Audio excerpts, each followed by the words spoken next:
नमस्कार, मैं हूं रमेश भट्ट। बिहार के चुनाव में क्या जंगल राज मुद्दा बन पाएगा?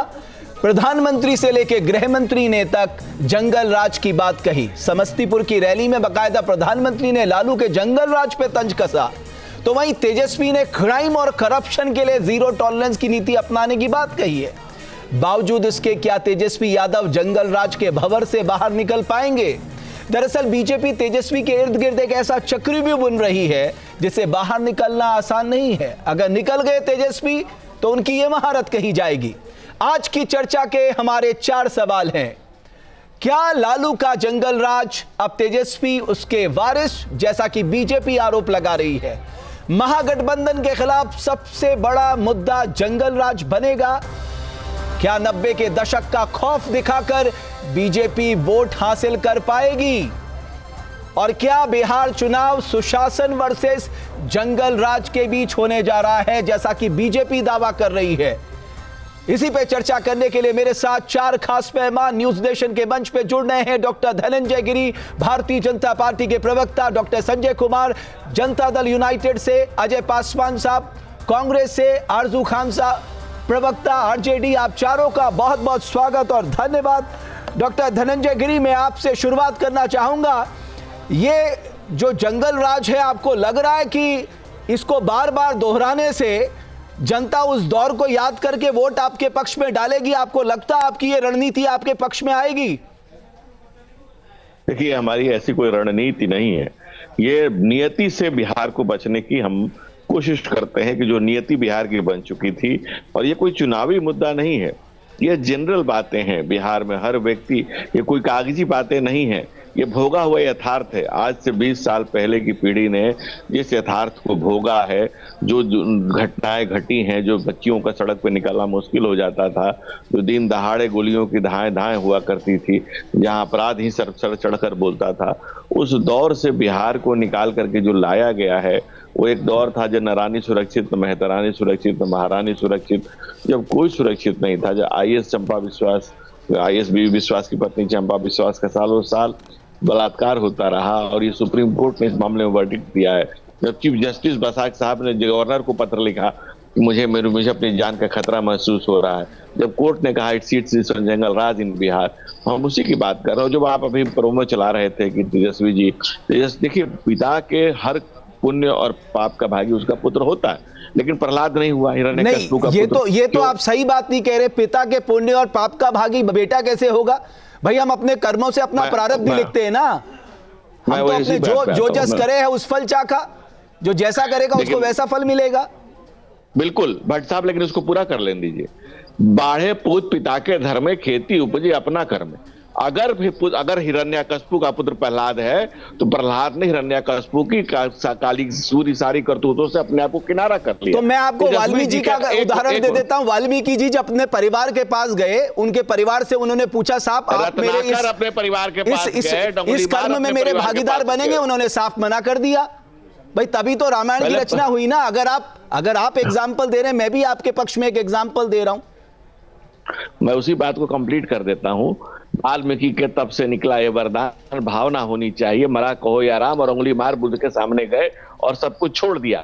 यही पर कैच है, यही पर रमेश जी कैच है। कहां कैच है? कि जब आप जो 17 साल के, 19 साल के, 23 साल के, 25 साल के होते हैं, और 68 भूखंड, 35 फ्लैट और डिफेंस कॉलोनी में मकान आपको लोग 16 साल से गिफ्ट करने लगते हैं, तो आप कहिए कि मैं अपने बाप के पाप की कमाई को लात मारता हूं और मैं समाज में जाता हूं, जिनकी प्रॉपर्टी है मेरे ऊपर, जो आय से अधिक के केस चल रहे हैं, जो डिस्प्रोपोर्शनेट इनकम के केस चल रहे हैं, जो नौकरी के नाम पर जमीन मकान के चल, उनको लौटाता हूं और समाज के बीच में जाता हूं। मैं भी, धनंजय गिरी भी ताली बजाकर आपका स्वागत करेगा और कहेगा कि नहीं, बाप के पाप से अलग हो गया। आरजू खान साहब, बाप के पाप की कमाई भी खाएंगे। 1 मिनट, जो सवाल आपने किया था, उंगली मार ने सब छोड़ा, रत्नाकर ने सब छोड़ा, समाज ने जो सब छोड़ के खड़ा हुआ, सिद्धार्थ जब सब छोड़ के खड़ा हुए तो बुद्ध हो गए। यहाँ जब गांधी ने अपने कपड़े उतार दिए, सब छोड़ दिए, तो महात्मा हो गए। जब सब छोड़ के आप बाप के पाप को छोड़ के आएंगे, समाज आपको गले लगा लेगा। लेकिन जब तक बाप के पाप पर आप चलेंगे, तब तक समाज आप उसको पापी, उस घटना का, उस अपराधकरण का, उस जंगल राज का हिस्सा आपको मानेगा ही। ठीक है आरजू खान साहब, ऐसा लग रहा है कि क्या आप इस जंगल राज के भंवर से बाहर नहीं निकल पाएंगे? क्योंकि बीजेपी ने अपनी तय रणनीति बना ली है कि हर मंच से आपके 1990 से 2005 के कार्यकाल को जंगल राज के तौर पे दिखाना। जब लोगों के पास उपलब्धियां नहीं रहती है तो वो करते क्या हैं?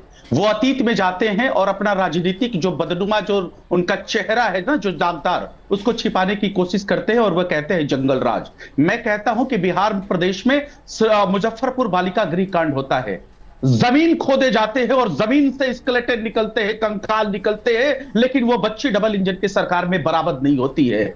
गया के अंदर होमगार्ड की भर्ती होती है, महिलाओं की, बच्चियों की होमगार्ड की भर्ती होती है। एक बच्ची बेहोश होती है, बेहोश होने के बाद उसको हॉस्पिटल रेफर किया जाता है। एम्बुलेंस के जो कर्मचारी, जो सरकारी होते हैं, वो 4 लोग उसके साथ बलात्कार करते हैं। और एनसीआरबी का डेटा बताता है 2005 से 2023 तक का कि 27,000 महिलाएं जो कि 70 साल की अगर बुजुर्ग है तो उसके साथ और 7 साल के बच्चों के साथ दुष्कर्म और बलात्कार होते हैं। ये इनका घिनौना चेहरा है जो कि आज के वक्त में है। ये इसको नहीं बता पाते हैं, ये नहीं बता पाते हैं कि एनसीआरबी का डेटा कहता है कि 70,000 बिहारियों की मृत्यु हो चुकी आपके इस सुशासन बाबू के राज में। ये आप नहीं बता पाते हैं।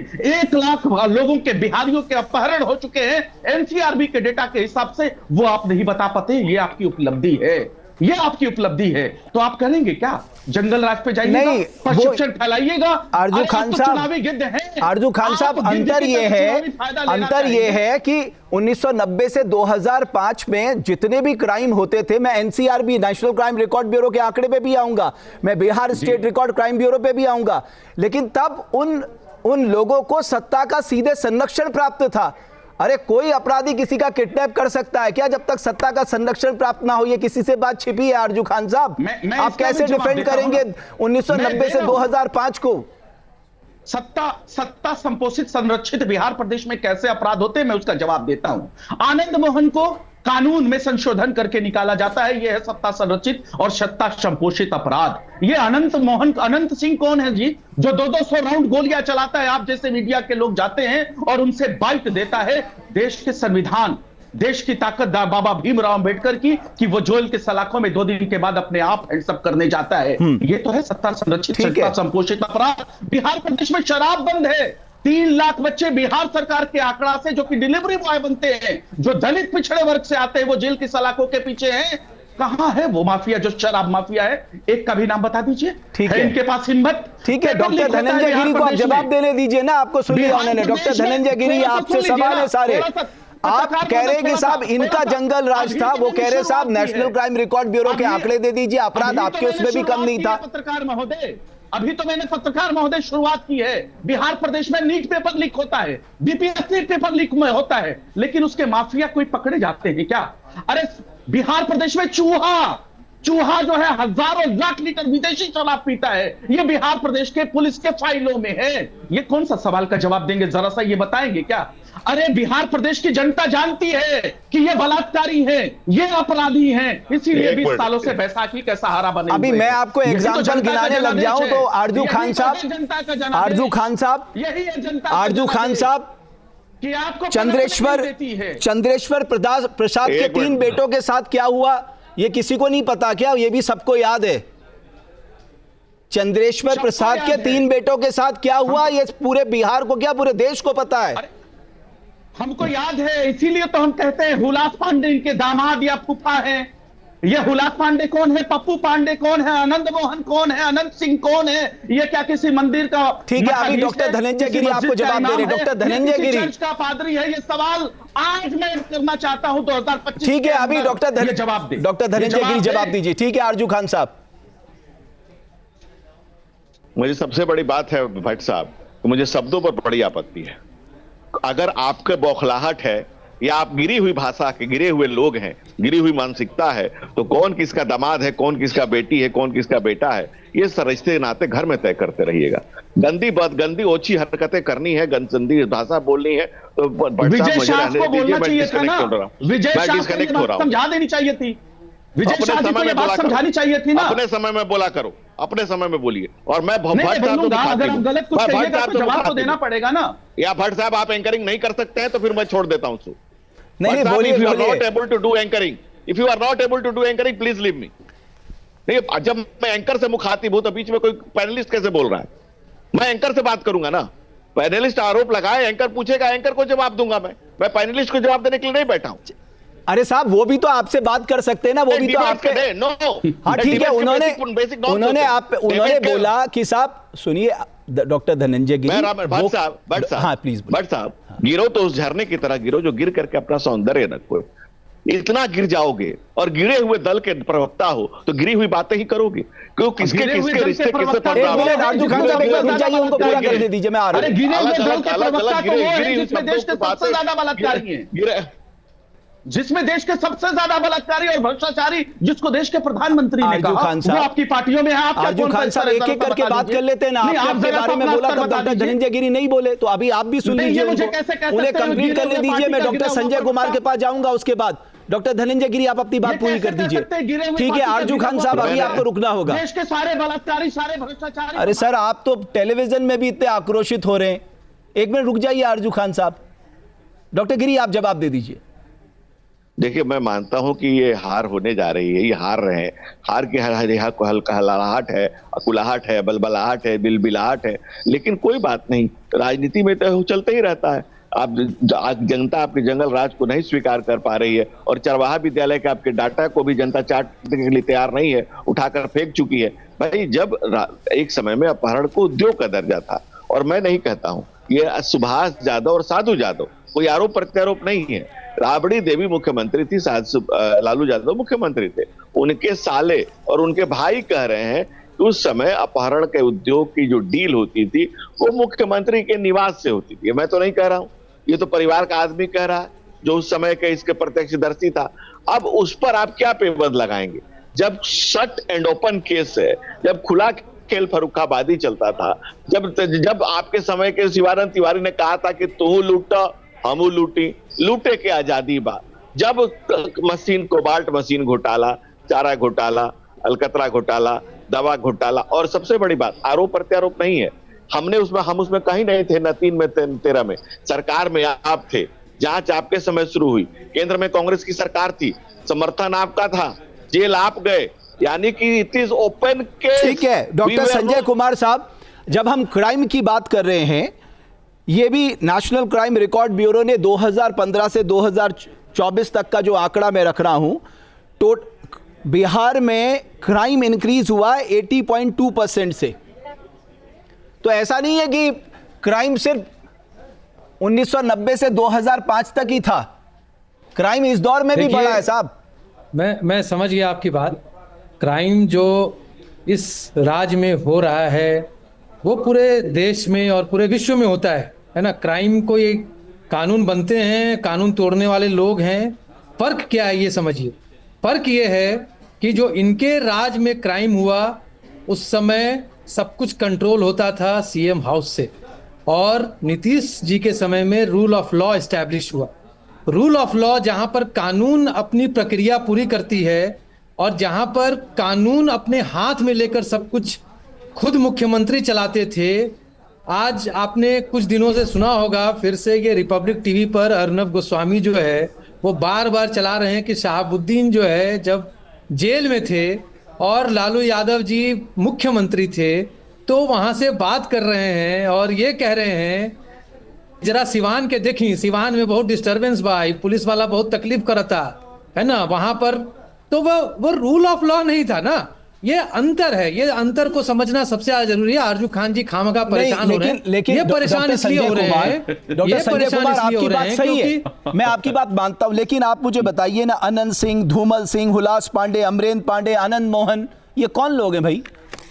ये लोग जो भी हैं, अरे जो भी नहीं, नीतीश जी ने प्रोटेक्ट नहीं किया, गठबंधन के साझेदार हैं, प्रोटेक्ट नहीं किया। ये कानून के प्रक्रिया के हिसाब से सब कुछ चल रहा है। इसमें नीतीश जी का कहीं कोई इंटरवेंशन नहीं है।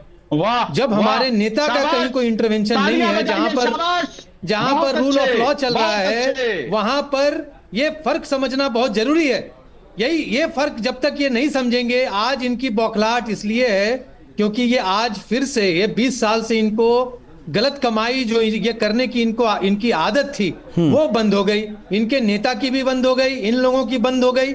तो ये गलत कमाई कर नहीं पा रहे हैं, गुंडागर्दी कर नहीं पा रहे हैं, बदमाश लोग जो है, फिर से देखिए आप सोशल मीडिया पे देखिए, सोशल मीडिया पे ये बार बार वीडियो चला रहे हैं, कोई कट्टा उठा के वीडियो बना रहा है लड़के कि अब आरजेडी के राज आएगा, फिर से हम ये करेंगे, फिर से जंगल राज आएगा। ये क्या तमाशा है भाई? पासवान साहब, मैं आपसे पासवान साहब को भी मैं इस चर्चा में शामिल करना चाहता हूं। पासवान साहब, मैं आपसे समझना चाहता हूं, आपको लग रहा है कि ये जंगल राज का जो पूरा आरोप है और बहुत सोची समझी रणनीति के तहत बीजेपी जेडीयू हर मंच पे इसका जिक्र कर रही है, ये आपके अलायंस पे भारी पड़ सकता है, यानी आपका अलायंस इस भंवर से बाहर निकल पा रहा है? देखिए, एक चीज तो स्पष्ट है कि जो नैरेटिव ये फैलाना चाह रहे हैं अपने आप को बचाने के लिए, जैसे कि आरजेडी के प्रवक्ता आरजू जी ने बताया है कि ये अपने बचाव को अपने कामों से अब पर्दा डालने की कोशिश कर रहे हैं। 20 साल पहले क्या हुआ, क्या परिस्थितियां थी, कौन सा कारण था, और जो आज जो परिस्थितियां, जैसे आपने भी कहा कि एनसीआरबी का जो डाटा है उसमें 80% तक क्राइम बढ़ा है, और जो भारतीय जनता पार्टी के प्रवक्ता अभी कह रहे थे कि कोर्ट ने संरक्षण मांगा था, हाईकोर्ट ने, अभी तो 1 महीना भी नहीं हुआ है कि सीजीआई के ऊपर हमला हो गया। क्या भारतीय जनता पार्टी के प्रवक्ता को यह पता है कि क्या आरएसएस ने उसका कोई सराहना किया या उसके खंडन किया? तो 2-3 चीजें हैं कि जो चीजें दिख रही हैं, सीजीआई पे हमले का सराहना कौन करेगा? पासवान साहब, कैसी बातें कर रहे हैं आप? मैं वही तो पूछ रहा हूं ना, मैं वही तो कहना चाहता हूं कि जब आरएसएस जैसा उसका बीजेपी का सबने खंडन किया है, उसने भी कोई नहीं कहा। जो नैरेटिव फैलाने वाली पार्टी है, जिसको नैरेटिव जहां से मिलता है, वो जब कुछ नहीं बोल रही है, तो अपराध कहां हुआ, क्या हुआ और क्या व्यवस्था बनी है, नीतीश कुमार अपनी चेतना में है कि नहीं है, तो क्या बीजेपी इसके लिए जिम्मेवार नहीं है? ठीक है आरजू खान साहब, क्योंकि आपने नेशनल क्राइम रिकॉर्ड ब्यूरो की बात की, आरजू खान साहब, ठीक है पासवान साहब, आपकी बात ले ली, आपकी बात सुन ली। आरजू खान साहब, मैं आपको एग्जाम्पल देता हूं, 2004 में नेशनल क्राइम रिकॉर्ड ब्यूरो का आंकड़ा अब आप नोट कर लीजिएगा। अरे एक मिनट, अभी आरजू खान साहब से बात कर लूं ना मैं। 2004 में 3861 मर्डर हुए थे और 2019 में घटकर 3138 हो गए, 19% डिक्रीज है ये। डकैती की मैं बात करूं, 2004 में 1297, 2019 में 391, यहां भी डिक्लाइन देखा गया। सिर्फ रेप केसेस में 2004 में 1063 और 2019 में 1450, यहां इंक्रीज देखने को मिला है। अगर आप एनसीआरबी की डाटा की भी बात करें, तो कन्विक्शन रेट की बात करें, क्राइम की बात करें, आपके कार्यकाल और इनके कार्यकाल में बहुत फर्क है साहब, ये तो आप मानिए आरजू खान साहब। कैसे मान जाए साहब, कैसे मान जाए? 2019 तक का दे रहे हैं, ये हमसे 15 साल का हिसाब लेते हैं और अपने 20 साल का हिसाब नहीं देंगे। और जब हमारी सरकार थी तो संयुक्त झारखंड हमारे साथ था। इनको सोचना चाहिए और एनालिसिस करना चाहिए कि संयुक्त झारखंड हमारे साथ था, तो आप तो डबल क्या 4 गुने ग्राफ में तेजी से बढ़ रहे हैं हर चीजों में। और वो नीति आयोग की रिपोर्ट, ये बार बार जाएंगे 20 साल पहले, अतीत में जाएंगे, इनका गिरेबान पकड़ के खींच के लाऊंगा वर्तमान में और पूछूंगा आज की नीति आयोग कहती है बिहार को स्पेशल स्टेटस के साथ स्पेशल पैकेज कहां चलेगा साहब, कहां चलेगा साहब? नीति आयोग की रिपोर्ट मैंने डॉक्यूमेंट किया है, ये क्राइम का ब्यूरो, देखिए आप, ये पेपर कटिंग्स हैं, ये भरा पड़ा हुआ है, ये मतलब इनके 15 साल में इन्होंने इतने गुल खिलाए हैं कि पूरा भरा पड़ा हुआ है। आप अगर उठा के आप मंदिर के मठाधीश बना रहे हैं क्या? अभी जितने भी एंकर महोदय ने जो नाम लिया वो क्या है, बता तो दीजिए ना। अच्छा, मैं आरजू खान साहब आपसे चलो मैं वो बीजेपी से पूछ लूंगा ये लोग कौन है करके। आरजू खान साहब आपसे एक बात पूछ लेता हूं, आनंद मोहन के बेटे को टिकट किसने दिया? यही तो सवाल है, यही तो सवाल है। जब वो उसका बेटा हमारे साथ रहता है तो वो अपराधी रहते हैं, इनके पास चले जाते हैं तो दूध के नहीं। तो आपने क्यों दिया टिकट भाई? जब आनंद मोहन जेल से निकले थे तब तेजस्वी सरकार में थे ना। तो हम तो वही चीज कहते हैं, तेजस्वी सरकार में थे, लेकिन देखिए मैं आपको आप सब लोगों से एक निवेदन करना चाहूंगा, क्रिमिनलाइजेशन ऑफ पॉलिटिक्स में बात कर रहे हैं, राजनीति का अपराधीकरण या अपराधियों का राजनीतिकरण, सारे दलों को अपने मानदंड एक जैसे रहने देने चाहिए। अगर आप, मुझे प्रधानमंत्री की वो बात याद है 2014 में उन्होंने कहा था वो स्पेशल कोर्ट्स बनाएंगे और ये तय करेंगे कि लॉ ब्रेकर्स जो हैं वो कभी लॉ मेकर्स ना बन पाएं। अगर आज लॉ ब्रेकर्स को लॉ मेकर्स बनाने की कोशिश कोई भी राजनीतिक दल कर रहा है, ये अच्छा नहीं है देश के लोकतंत्र के लिए। मैं आपको कुछ सेकंडों में बता देता हूं इसको लॉ मेकर कौन बना रहा है, देश के आदरणीय प्रधानमंत्री। अच्छा ये बताइए, जो जिस देश के प्रधानमंत्री ने जिसको अपराधी कहा वो अपराधी होना चाहिए ना, उसकी जगह जेल की सलाखों के पीछे होनी चाहिए ना। वो इलेक्शन लड़ता है, इलेक्शन के बाद 11 सीट लाने वाला, 4 सीट लाने वाला कैसे डिप्टी सीएम और कैबिनेट का मंत्री बन जाता है? जिसको देश के प्रधानमंत्री कहते हैं वो अपराधी है, उसकी जगह जेल की सलाखों के पीछे ठीक है। अभी तो आपने बात कर ली आरजू खान साहब, अभी आप डॉक्टर धनंजय गिरी को अपना जवाब देने दीजिए। धनंजय गिरी साहब, क्या हम हमारे अपने देश के लोगों को हम क्या समझते हैं? हम कहते हैं साहब हम क्रिमिनल से, अपराध से दूर रखेंगे, लेकिन जब हम ऐसे लोगों को टिकट देते हैं तो हम क्या मैसेज देते हैं साहब? मैं बिंदुवार जवाब देता हूं। अभी बात हो रही थी दलित चेतना पर।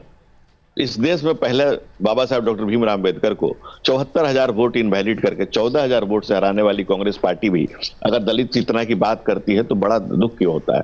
बाबा साहब ने 28 पेज का 1952 में चिट्ठी लिखी चुनाव आयोग को कि ये मेरे साथ गलत हुआ है। वो सब जगह घूमते रहे लेकिन उनके साथ न्याय कांग्रेस ने कभी नहीं होने दिया। बाबा साहब के साथ न्याय किया हमने, जब हम पंचतीर्थ बनाए, बाबा साहब को भारत रत्न दिया और उनके नाम पर तमाम योजनाएं शुरू कर गई। पहले दलित चेतना की बात है। दूसरी बात, आरजेडी की बात पर आप आते हैं। आरजेडी के समय में किसको हिम्मत था भाई? कितने लोग को हिम्मत था थाना तक जाने के लिए? कितने लोगों को हिम्मत था उस जंगल राज के उस कराहते हुए, उस रोते हुए, उस रेंगते हुए व्यवस्था में अपनी बात कह लेने का? और अभी तो हंस रहे हैं, उसमें तो अट्ठास करते थे, अट्ठास गरीबों पर, मजलूमों पर तमाम जुल्म होते थे, तमाम जुल्म, जबर, जोर जबर के बाद के भाई साहब, या तो आप ही बोल लो या तो आप ही बोल लो। आप बोलिए, मैं झूठ भी बोलिए, बोलिए बोलिए। नहीं, आप बोल लीजिए ना। नहीं, आप हमसे वरिष्ठ है, आप तुम इतना जो तड़फड़ा रहे हो, क्या तथ्य है जिसको छुपा रहे हो? क्या तुम इतना जो छुपा रहे हो साहब? क्या गम है जिसको छुपा रहे हो? अरे थाने में जाने की आजादी अगर किसी ने दी तो आदरणीय लालू प्रसाद यादव ने दी। थानेदार खड़े होकर गरीब, वंचितों, शोषितों से बात करते थे। ये था लालू राज, जिसको आज आपने घुटने पे लाके खड़ा कर दिया है। उनके साथ उनके चेहरों पे पेशाब करते हो, उनका बाल का मुंडन करवाते हो। ये तो है आपका दलित चेतना। मंदिर में प्रधान मुख्यमंत्री को जाने की अनुमति नहीं, जाने के बाद मंदिर धोते हो। ये तो है दलित, वंचित, पिछड़ों के साथ आपका दलित चेतना। इतनी बड़ी आपकी केमिस्ट्री है, इतना बड़ा फसाना है, और फिर भी आप कहते हैं कि उनको जाने का अधिकार नहीं था। थाने में जाने का अधिकार दिया लालू प्रसाद यादव। आरजू खान साहब, अगर मान लीजिए आपकी बात को मैं सच भी मान लूं, आप दबाव में तो हैं। रमेश जी, अगर आप मोनोलॉग करने आए हैं, रमेश जी आप मोनोलॉग कर डॉक्टर गिरी जी, आप मोनोलॉग करना है, आपको मोनोलॉग करना है। डॉक्टर गिरी, आप ऐसे नहीं चल सकता ना। आप साइलेंट क्यों हो जा रहे हैं? आप जवाब दीजिए ना। मैं आपको कह रहा हूं, जब मैं आपको कह रहा हूं आप जवाब दीजिए। रमेश जी एक मिनट में, जब मैं बोल ठीक है डॉक्टर धनंजय गिरी, मैं आपको 1 मिनट दे रहा हूं, आप बोलिए। आरजू खान साहब प्लीज चुप रहिए, बोलिए। क्या मैं किसी के डॉक्टर गिरी आप बोलिए। किसी के बीच, डॉक्टर गिरी आप बोलिए। शब्द बोला हूं तो मुझे बोलिए। डॉक्टर गिरी आप किसी के बीच में एक शब्द बोला हूं तो बोलिए। मैं बेहुदगी वाली बातें करता ही नहीं। आप अपने समय में अपनी पूरी बात कहिए और मैं बिंदुवार आपको तरह जवाब दे रहा हूं। आप मेरी बात को पूरा सुन लीजिए और उसको पूरा उसको छर्रा उड़ा दीजिए। अच्छा ठीक है सर, बोलिए। लेकिन आपका सच इतना स्याह है कि आप उसको सुनने के लिए नहीं तैयार हैं। आप उसको झूठ की चासनी में पिरो करके पेश करना चाहते हैं। यह भूखा हुआ यथार्थ है, कोई कहीं सुनी बातें नहीं है। 20 साल पुराना 13,000 करोड़ पर कांग्रेस पार्टी ने छोड़ा था, 13,132 करोड़ रुपए, 23,336 करोड़ रुपए छोड़ा आरजेडी ने। 3,17,000 करोड़ तक हम बजट लेके आए। 13,365 करोड़ का तो अकेले मेट्रो का बजट है, जो पूरे कांग्रेस पार्टी का बजट से ऊपर है। आप किस पैमाने पर बात करना चाहते हैं? डॉक्टर धनंजय गिरी, मैं इस पैमाने पे बात करना चाहता हूं, जब 1990 में लालू प्रसाद यादव बने थे तब भी बिहार पर कैपिटा इनकम में सबसे पिछड़ा था। 2005 में जब नीतीश बने थे तब भी पिछड़ा था। आज की हम बात कर रहे हैं, आज भी सबसे पिछड़ा है। 2005 में जब नीतीश जी बने थे तो 6800 रुपया था, और आज 68,000 रुपया है। 2005 में जब नीतीश बने थे तो सोशल सिक्योरिटी पे खर्चा था 240 करोड़ रुपया, आज सोशल सिक्योरिटी में 5,658 करोड़ रुपया खर्चा है। ये डिफरेंसेस है तमाम। आज चमचमाते हुई सड़कें, कुलाचे भरते फ्लाईओवर, रे मेट्रो, और ये एयरपोर्ट नहीं था। ये तमाम चीजें नहीं थी। ये तो बच्चियों का लिटरेसी रेट 89% नहीं था। 1700 मेगावाट की खपत थी, 5658 मेगावाट की खपत है बिजली की। हर घर रोशन है बिजली से, हर गरीब परिवार रोशन है, हर घर को नल से जल दिया गया है, तो हर गांव को सड़क दी गई है, हर घर को बिजली कनेक्शन दिया गया है। डॉक्टर गिरी, तो आप इन मुद्दों को लेके पब्लिक में जाइए ना। बार बार जंगल राज करके क्यों डरा रहे? अरे आपने इतनी उपलब्धि, इतनी ऐतिहासिक उपलब्धियां आपके तर्कश में है, आप इसको लेके जनता के बीच जाइए। आप हर मन से केवल जंगल राज को ही क्यों दोहरा रहे हैं जब आपके पास इतनी ऐतिहासिक उपलब्धियां हैं? तो एक मिनट, प्रधानमंत्री जी को आपने अगर सुना होगा तो उन्होंने आज कहा, मैं वहीं समस्तीपुर से ही आ रहा हूँ, रास्ते में बैठ के आपसे बात कर रहा हूँ, मैं उसी का सभा में था, कि वो प्रधानमंत्री जी ने कहा कि हम लोगों ने जिस मखाना बोर्ड बनाया, हम लोगों ने ओबीसी आयोग बनाया केंद्र में, ताकि ओबीसी को संरक्षण और संवर्धन मिल सके। मखाना बोर्ड बनाया। मखाना तो कोई प्रधानमंत्री जी ने उगाना शुरू नहीं किया, सालों से सदियों से चल रहा है, क्यों नहीं किसी ने कभी बोर्ड बना के उसकी सुध ली? मखाना बोर्ड हमने बनाया। हम लोगों ने राम मंदिर बनाया, सीता माता की जन्मस्थली को पुनरुद्धार किया। आपको फिर खराब लगेगा डॉक्टर धनंजय गिरी, मखाना बोर्ड कब बनाया? मखाना बोर्ड कब बनाया? एक मिनट भट्ट साहब, इस देश में कब नहीं, भारत मखाना बोर्ड आप इस देश में कभी भी बता दीजिए, 6 महीना का गैप हो जब कहीं ना कहीं चुनाव नहीं हो, मुझे वो तारीख बता दीजिएगा, उसी तारीख में घोषणा ही करेंगे। दूसरी बात आप बताइए, सीता माता की जन्मस्थली को, कर्पूरी ठाकुर को उनके 100वें जन्मदिन पर भारत रत्न किसने दिया? तो हम गरीबों का, पिछड़ों का, दलितों का, अकलियतों का, सबका साथ, सबका विकास, सबका विश्वास, सबका प्रयास लेकर के चलते हैं। दूसरी बात ये अभी विपक्षी दल अभी और कराएंगी, ये पार्टियां अभी और कराएंगी, लेकिन जनता खूब सराहेगी, क्योंकि जनता जानती है वो घोर जंगल राज के घोर अंधेरे, वो तिमिर, वो अंधेरा जिस ढंग पे से था, वो लालू की ललटेन, उनकी ललकार, उनकी लहूलुहान था पूरा बिहार, और कांग्रेस उस लहूलुहान बिहार में कंधा देने का पाप करती थी। लालू की ललटेन में तेल डाले वाली कांग्रेस का आज तेल निकल रहा है। कांग्रेस के कार्यकर्ताओं अभी आपका टाइम हो गया डॉक्टर धनंजय गिरी। डॉक्टर संजय कुमार, जब तेजस्वी यादव कह रहे मैंने संकल्प ले लिया कि अगर मेरी परछाई भी गलत करेगी उसके खिलाफ भी एक्शन होगा, करप्शन और क्राइम को जीरो टॉलरेंस है, जब वो कह रहे तो इतना विश्वास कर लीजिए उनके ऊपर। ये तो जनता को विश्वास करना है ना, जनता बता देगी उनको कि क्या विश्वास करती है नहीं करती है। हमारे विश्वास करने से क्या होने वाला है? रही बात तेजस्वी जी के बात के को विश्वास करने की, क्या ट्रैक रिकॉर्ड है? सारे लोग तो वही है, सारे चेहरे वही हैं, कौन सा चेहरा बदल गया है? आप नाम बता दीजिए ना कि कौन पुराने चेहरे जो क्रिमिनल्स रहे हैं वो उनके टीम से बाहर निकल गए, उनके एमएलए से बाहर निकल गए, उनके कैंडिडेट से बाहर निकल गए, जो उस समय लोग थे वो सारे हैं। नहीं, जो आपकी पार्टी से जिनको टिकट मिला वो क्या है? किनके यहाँ? जो आपके यहाँ से टिकट में चुनाव लड़े वो कौन है? सर आपने प्रश्न किया तेजस्वी जी के बारे में, तो तेजस्वी के बारे में कह रहे ना कि उनके साथ खराब लोग हैं। भाई मैंने भी तो एक लिस्ट बताई आपको, आप भी बता दीजिए ये लोग कौन हैं। आपने ये कहा कि उन पर विश्वास कर लीजिए, है ना? मैंने कहा जनता विश्वास करेगी ना, मैं कौन होता हूं? लेकिन आपने चूंकि प्रश्न पूछा है तो मैं आपको जवाब दे रहा हूं कि जनता विश्वास भी करे तो कैसे करे? कौन से चेहरे बदल दिए उन्होंने? शहाबुद्दीन के बेटा को उन्होंने टिकट दिया है। ये वही शहाबुद्दीन है जिन्होंने ये चंद्रशेखर, कॉमरेड चंद्रशेखर की हत्या करवाई थी सिवान में।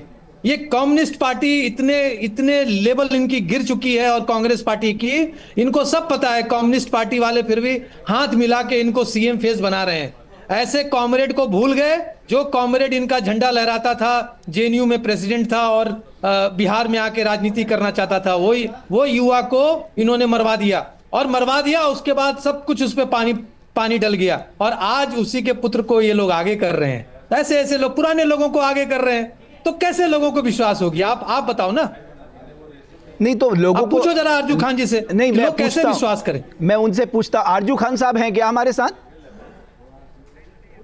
वो अभी मुझे लगता है अभी हमारे साथ आई थिंक पासवान साहब भी पासवान साहब जवाब दे देंगे सर, बराबर गठबंधन में है। न्यू बॉटल, बिल्कुल पासवान साहब जी।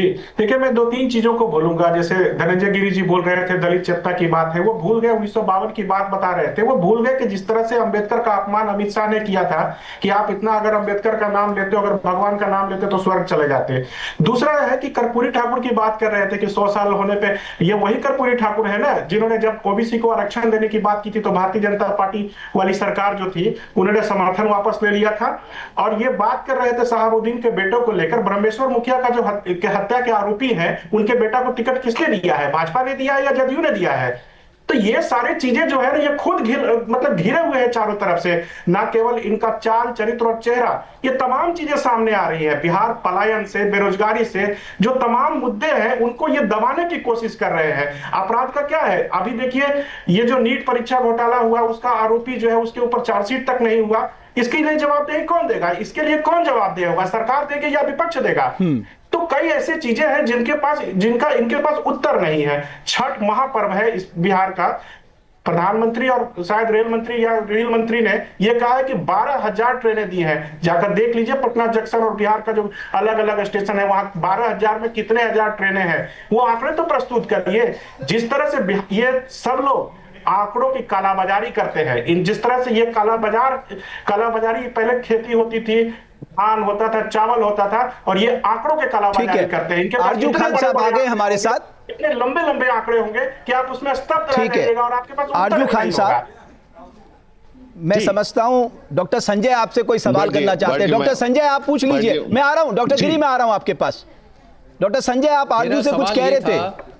मेरा सवाल ये था, इन्होंने मुझसे ये पूछा, एंकर महोदय ने, कि आप ये बताइए कि जब तेजस्वी जी कह रहे हैं कि हम कोई भी टॉलरेंस नहीं करेंगे क्राइम का, कुछ भी नहीं करेंगे, तो आप विश्वास क्यों नहीं कर लेते? मैंने कहा कि भाई मैं कौन होता विश्वास करने वाला?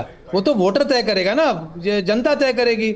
और जब आपने मुझसे ये प्रश्न पूछा है तो मैं ये प्रश्न पूछ रहा था कि जब सारे चेहरे वही हैं, पुराने ही चेहरे हैं, old wine in new bottle जिसको कहा जाता है, कहावत है, पुराने मतलब नए बोतल में आपने पुराने वाइन को डाल के और फिर पेश कर दिया, तो कैसे जनता विश्वास करेगी? ये प्रश्न था हमारा। ठीक है, अभी मैं नहीं, प्रश्न आपने वो कॉमरेड और शाहबुद्दीन ने किस तरह से बिल्कुल वो असली सवाल था, ये तो मैंने आपसे पूछा। खैर मैं पूछ लूंगा आपकी तरफ से। डॉक्टर गिरी, एक और बात मुझे लगता है, आप जब इतनी सुलझी हुई बात कर रहे हैं तो सर आपको लगता है कि इस देश में एक सीरियस डिबेट होनी चाहिए क्रिमिनलाइजेशन ऑफ पॉलिटिक्स को लेके, अपराधियों के राजनीतिकरण को लेकर एक सीरियस डिबेट होनी चाहिए और हर पार्टी को इसमें सीरियस होना चाहिए साहब। कोई अपराधी गुड और बैड नहीं हो सकता, वो जीत की गारंटी है, इसका मतलब नहीं कि उसी को टिकट देना है। हमें सोचना होगा, अगर हमें अपने एक लोकतंत्र को मजबूत करना है। हम कहते हैं साहब हम दुनिया का सबसे बड़ा लोकतंत्र है, उस लोकतंत्र में कानून तोड़ने वाला, कानून बनाने वाले विधानसभा और संसद में कैसे बैठ सकता है?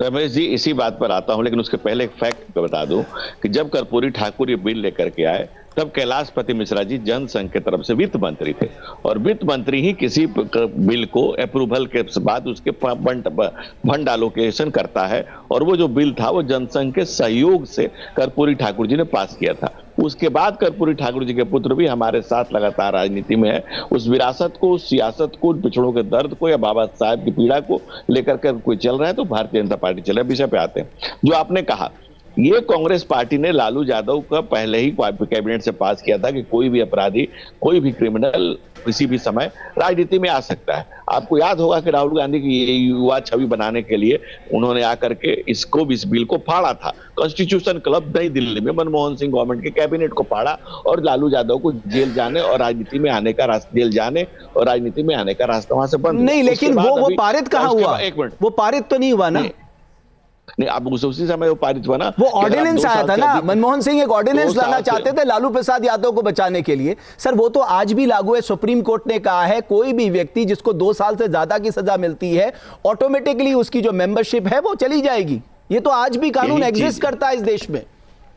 वही चीज अभी प्रधानमंत्री जी ने कहा और इसको बिल लाया गया है कि आपने देखा होगा कि अभी पॉलिटिकल सुधार, राजनीतिक सुधार बिल लाया जा रहा है कि भाई किसी पर अगर आप 1 महीना के लिए 30 दिन के भीतर आपको बेल नहीं मिलती है तो आपकी सदस्यता जाएगी। आप चाहे तो दोबारा से आकर के, जब हमारे कानून बनाने वाले लोगों ने कभी नहीं सोचा होगा कि कोई जेल में जाकर के भी, केजरीवाल ने इसका एग्जाम्पल है और साउथ में भी एक एग्जाम्पल है। नहीं सर, वो एक लार्जर डिबेट है, उसमें तो आप पे सवाल उठते हैं। आप किसी को भी उठा के जेल में बंद कर देंगे, 30 दिन तक उसकी जमानत नहीं होगी। अभी जितने भी ये मामले चल रहे हैं आपके ईडी के, इसमें जिस तरह के कानून में संशोधन हुआ आपको बेल मिल ही नहीं सकती। तो वो तो बहुत आसान है, किसी को भी जेल में डाल दो, 30 दिन तक वो बंद रहेगा, उसकी मेंबरशिप चली जाएगी। और मुझे तो यह है कि अगर कल के दिन तेजस्वी यादव खुदा ना खास्ता बनते हैं तो उनके ऊपर तो 2 साल वाला मामला तो लटका ही है, क्योंकि 2 केस उनके ऊपर चल रहे हैं। नहीं, यहाँ पर आप गलत है, कई केसेस उन पर चल रहे हैं, और तो केसेस तो उनके ऊपर इतने चल रहे हैं जिसकी कोई गिनती नहीं। और केसेस में आपको इंटरेस्टिंग बता दें, राबड़ी देवी जी के सगे भाई के वो चचा के लड़के को भी नौकरी दी गई है और उससे भी जमीन लिखवाई गई है और गवाह है। और उससे भी मजेदार बात यह है कि जो गवाह है सीबीआई और ईडी के केस में, उसमें से 90% लोग उसी जाति विशेष से हैं जिसकी राजनीति लालू जी करते हैं, उसी जाति विशेष के 90। और ये मैं कोई ऐसे हवा में नहीं कर रहा हूं, ये ऑन रिकॉर्ड गवाहों के बयानात हैं, गवाहों की लिस्ट है जो जाके कोर्ट में गवाही दे रहे हैं कि हमको नौकरी के बदले जमीन ली गई है। अब जब जमीन ही नहीं बची है, नौकरी देकर के जमीन ली जा रही है, जिनके पास न जमीन बची है न कुछ कहने के लिए बचा है। और अभी तो हर परिवार को नौकरी मिलेगी डॉक्टर धनंजय गिरी, अभी तो हर परिवार को नौकरी मिले। आप, मुझे मालूम है आपको खुशी इसलिए हो रही है क्योंकि आपको भी लग रहा है कि मिलेगी तो अच्छी बात है। नहीं, इससे लोग डर गए बिहार में।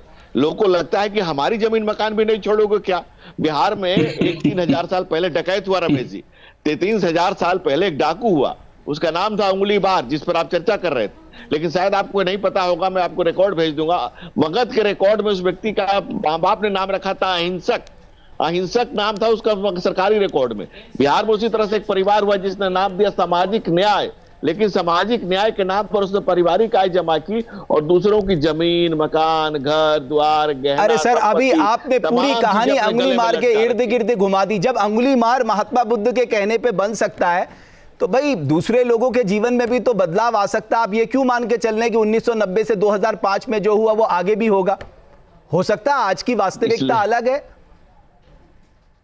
हम कहां इस बात से इनकार कर रहे हैं, लेकिन आपको उसको दिखाना पड़ेगा ना। मॉर्निंग सोच द डेज। आपके ऊपर जो केसेस चल रहे हैं, जो जमीन मकान है, जो लोग चल के जाके गवाही दे रहे हैं, आपके सामने खड़ा होकर आपके रिश्तेदार गवाही दे रहे हैं कि हमसे जमीन लिखवाया, हमको जमीन दिया। आप तुरंत कहे कि भाई जो जमीन तुम्हारी लिखवाई थी। आरजू खान साहब देखिए, आप तो एक अच्छा मैनिफेस्टो लाने की कोशिश कर रहे हैं, आपने बड़ी अच्छे वादे किए हैं। अब बीजेपी इसमें रंग में भंग डाल रही, कह रही ये तो जमीन लिखवा लेते हैं नौकरी देने के बदले, खतरा यहां ज्यादा है। ये अतीत में जाएंगे, मैं वर्तमान की बात करूंगा। देश के आदरणीय प्रधानमंत्री जी लाल किले पे खड़ा होकर कहते हैं, क्या कहते हैं? Make in India, skill India, develop India, metro train, बहुत हो गई महंगाई की बार अब की बात, मोदी सरकार पेट्रोल डीजल, ये सारी चीजों पे बात करते हैं ना। बुलेट ट्रेन चलाने की बात करते हैं, स्मार्ट सिटी देने की बात करते हैं। देश के पहले देश के प्रधानमंत्री जो लाल किले से झूठ बोलते हैं, देश के पूरी 140 करोड़ जनता जानती है और इसी की वजह से बिहार में भी इनको, और उसके बाद भी उनको 20 साल से बिहार की जनता समर्थन दे रही है। मैं तो आपकी बात से मान ही नहीं सकता। नहीं। अरे 20 साल से लोकसभा में वो जीत रहे हैं, विधानसभा में वो जीत रहे हैं, वो सच बोल रहे हैं, झूठ बोले, लेकिन जनता तो विश्वास कर रही है ना। आप एकदम सच कह रहे हैं, आप एकदम सच कह रहे हैं। जब देश का प्रधानमंत्री खड़ा होकर कहता है कि अगर ये सब चीजें मैं नहीं करूं तो कोई चौराहा चुन के बता देना और मुझे वहां पे फांसी के तख्ते पे चढ़ा देना, बिहार की जनता वो चौराहा ढूंढ के बैठी है, वो ढूंढ के बैठी है। और देखिए, दूसरे बात, जब देश के प्रधानमंत्री कहते हैं कि इन लोगों की जंगल जेल की सलाखों के पीछे, छगन भुजबल को जेल में डालने की बात करते हैं, हेमंत बिश्व शर्मा को जेल में डालने की बात करते हैं, अजित पवार को जेल में डालने की बात करते हैं, दुष्यंत चौटाला को जेल में डालने की बात करते हैं, इलेक्शन के बाद उनके कैबिनेट का मंत्री, उनके प्रदेश में जहां से वो जीतते हैं वहां का उसको डिप्टी सीएम। इसलिए इस प्रदेश की जनता जानती है कि ये करते क्या है, कहते क्या है, करते क्या है, इसीलिए इनके ऊपर विश्वास नहीं है। ये अतीत में जाएंगे, परसेप्शन फैलाएंगे। हम आज के दौर की बात करेंगे और इनका जो काला, जो चेहरे पे जो नकाब है ना, उस नकाब को उतार के खींच के फेंक देंगे। मैं कहता हूं, ये बजट की बात कर रहे थे ना भाटी जी, भट्ट साहब, ये बजट उस वक्त में जब हमारा बजट हुआ करता था, ना एशियन बैंक था, ना वर्ल्ड बैंक था, इन्होंने 43,000 करोड़ शिक्षा पर लगाए हैं। बिहार प्रदेश में सबसे ज्यादा अगर ग्रेजुएशन का सेमेस्टर और अगर उसका आपको ये रिजल्ट अगर लेट होता है तो वो बिहार प्रदेश ऐसा वाहिक राज्य है। दूसरा, जानते हैं आप, देश में जितने भी राज्य हैं, उन राज्यों में अगर बच्चा हाई स्कूल जाते जाते सबसे ज्यादा अगर ड्रॉप आउट करता है तो मुबारक हो इस डबल इंजन सरकार की, वो बिहार है, वो बिहार है। ये इनका एजुकेशन के ऊपर बजट है 43,000 करोड़ का। नेशनल हेल्थ सर्वे की रिपोर्ट आती है, कहती है कि 63% महिलाएं एनीमिक के खून की कमी से मर जाती हैं। उनके थालियों में फोलिक एसिड 50 पैसे 75 पैसा का नहीं है, वो गोली छीनने वाला कौन है? अगर इस देश में सबसे ज्यादा, जब इतनी दिक्कतें हैं तो आप जनता के बीच जाके उन्हें बताते क्यों नहीं है? आप जनता के बीच जाके बताइए ना। हम तो बता रहे हैं वो चीजें भट्ट साहब, लेकिन ये क्या कहते हैं? उपलब्धि नहीं है तो कहते हैं जंगल राज। हम उसी को तो बता रहे हैं। ये आपका कौन सा राज है, जरा सा बता दीजिए, जहां क्राइम पे, क्रिमिनलिज्म पे और करप्शन के ऊपर कोई पहरा नहीं है। ये डॉक्टर संजय कुमार है। बाकियों की तो चलो, ये विपक्षी लोग हैं, ये तो आप पे आरोप लगाएंगे, लेकिन बीच में तो मैं देख रहा था चिराग पासवान जी भी एक जगह कहने लगे, मुझे शर्म आती है कि मैं उस सरकार को समर्थन कर रहा हूं जहां क्राइम जो है वो इतनी तेजी से बढ़ रहा है। आज हमने चलाया भी है उनका ये बयान। देखिए, उन्होंने किस कॉन्टेक्स्ट में कहा था, पूरी बात उनकी क्या थी, वो देखने की जरूरत है, लेकिन आपसे पूछा जाए तो आप कॉन्टेक्स्ट में आ जाते हैं। हाँ, तो ऑफ कोर्स कॉन्टेक्स्ट पे आएंगे ना। पूरा कॉन्टेक्स्ट क्या था, पूरी बात क्या थी। आप एक लाइन अगर बीच में कुछ चला दें और उसको बार बार चलाते रहें, उससे तो पूरी कहानी नहीं बन जाती ना। उन्होंने ये थोड़ा ही कहा था कि मतलब नीतीश जी के कारण हो रहा है। ये क्यों नहीं कभी कबूल करते हैं कि हाँ, अरे सर, लालू जी कारण किसी के नहीं होता, जो टॉप में बैठा होता है ये उसकी जिम्मेदारी और जवाबदेही होती है। अगर क्राइम इंक्रीज हो रहा है, अब आप क्राइम को डिफरेंशिएट नहीं कर सकते साहब। ये पिटी क्राइम से, ये सिंगल क्राइम्स है, ये लैंड प्रॉपर्टी डिस्प्यूट्स के क्राइम है। क्राइम तो क्राइम है। और सब कुछ तब से कह रहे हैं, बिहार एकमात्र ऐसा राज्य है जहां पर कि पुलिस में महिलाओं को इतना रिजर्वेशन मिला है। 35% रिजर्वेशन है, जिसमें कि 23.7%, ये भी एनसीआरबी का डेटा है कि महिला पुलिस जो है यहाँ पर नियुक्त की गई हैं। आप महिलाओं के बारे में बात कर रहे हैं, कोई भी पुलिस स्टेशन ऐसा नहीं है बिहार में जहां पे कि महिला हेल्प डेस्क नहीं है। आप किसी भी पुलिस स्टेशन में चले जाइए। तो आप नियत की जो बात कर रहे हैं ना, और जो जवाबदेही और जिम्मेदारी की बात कर रहे हैं, तो नीतीश जी के जिम्मेदाराना व्यवहार के बारे में आप कभी चैलेंज नहीं कर सकते हैं। वेयर अगर आप लालू जी के राज का समय देखें तो हर एक काम जो उन्होंने किया है वो हर चैलेंज, अपनी उपलब्धि गिनाइए ना, बताइए ना। हंगर इंडेक्स में, ऑक्सफैम की रिपोर्ट में, नेशनल रिकॉर्ड ब्यूरो के रिपोर्ट में, नीति आयोग साहब मैंने तो बताया, आप बताओ ना कि लालू जी के राज में जितने भी आरोप लगे आपके जंगल राज के बारे में, ये वन पे क्यों है? 2025 में बात इस पे करिए ना साहब। आप कहाँ चले जा रहे हैं? आइए वर्तमान में। लालू जी आपके राष्ट्रीय अध्यक्ष हैं, उनके ऊपर बात करें। लालू जी राष्ट्रीय अध्यक्ष हैं, उनके ऊपर ना बात करें। आप आपके राष्ट्रीय अध्यक्ष हैं साहब, के युवाओं को राष्ट्रीय अध्यक्ष हैं, वो सिंबल बांट रहे हैं। आज भी ओसामा जी को अपने बेडरूम में बुलाकर सिंबल दे रहे हैं, उनके बारे में बात ना करें। पलायन क्यों कर रहा है? सिर्फ एनसीआरबी के बारे में बात करिए ना। वो भी एक डेटा पॉइंट है साहब। नेशनल रिपोर्ट पे बात करिए ना। नीति आयोग की डेटा पॉइंट है कि रात में इमरजेंसी में ओसामा जी को अपने बेडरूम में बुला के लालू जी सिंबल दे रहे हैं। अरे साहब, आप इस पे बात करिए ना। याद करते हुए सिंबल दिया जा रहा है जिसने चंद्रशेखर को मरवाया था, कॉमरेड चंद्रशेखर को मरवाया था। वो कॉमरेड जो कम्युनिस्टों ने जिस कॉमरेड को कम्युनिस्टों ने भूल गए, कम्युनिस्टों ने राइट आउट कर दिया। जिसने देश के तिरंगे को मनहूस कहा, वो चंद्रशेखर को आप लोग भूल गए। शर्म आनी चाहिए आप लोगों को, शर्म आनी चाहिए। अरे शर्म आपको वही आनी लालू जी चाहिए। आज भी सिंबल बांट रहे हैं ना, आपके राष्ट्रीय अध्यक्ष हैं। शर्म आपको आनी चाहिए। तो जब अगर वही लोग आज भी हैं तो जंगल राज की बात पब्लिक क्यों नहीं करेगी, या हमारी पार्टी क्यों नहीं करेगी जंगल राज की बात? ठीक है, लोग कहाँ बदल रहे हैं? ठीक है डॉक्टर कुमार आरजू खान साहब, ठीक है, एक मिनट में आइए, बताइए। ठीक है आरजू खान साहब, आपसे बात हो गई। डॉक्टर संजय, अभी बात हो गई है। डॉक्टर गिरी कुछ कहना चाह रहे हैं। धनंजय गिरी जी। देखिए रमेश जी, कुछ लोग हंगर इंडेक्स की बात कर रहे हैं। हंगर इंडेक्स पूरा पढ़े होंगे तो हंगर इंडेक्स में 12 पॉइंट ऊपर था श्रीलंका भारत से। और क्या हुआ वहां, क्या हुआ स्थिति वहां? भारत एकमात्र दुनिया में ऐसा देश है, भाई जो आप चाहते हैं। अरे आरजू खान साहब, एक मिनट। फिर अभी देखो, एक बात तो है, डॉक्टर धनंजय गिरी किसी के बीच में नहीं बोलते, ये बात ठीक है। आरजू खान साहब, उस बात का रिस्पेक्ट करना चाहिए। बोलिए डॉक्टर गिरी, बोलिए।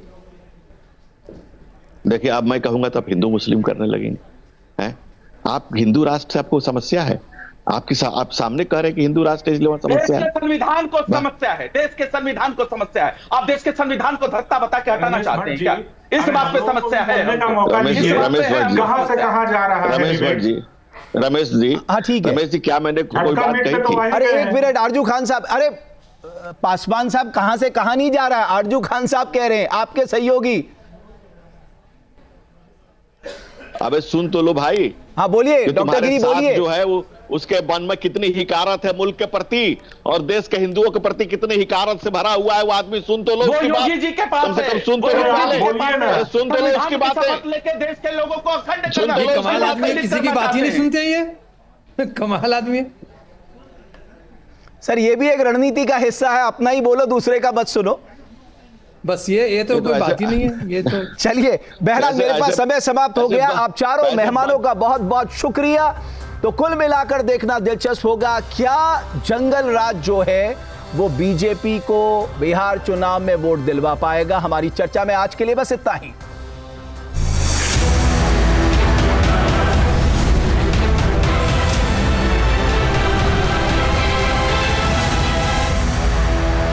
जहां भक्ति है हर शब्द में, कथाओं में छुपे हैं दिव्य रहस्य और ज्योतिष देता है जीवन को दिशा। धर्म से जुड़ी हर बातों को जानने के लिए हमारे चैनल स्तुति को सब्सक्राइब करें।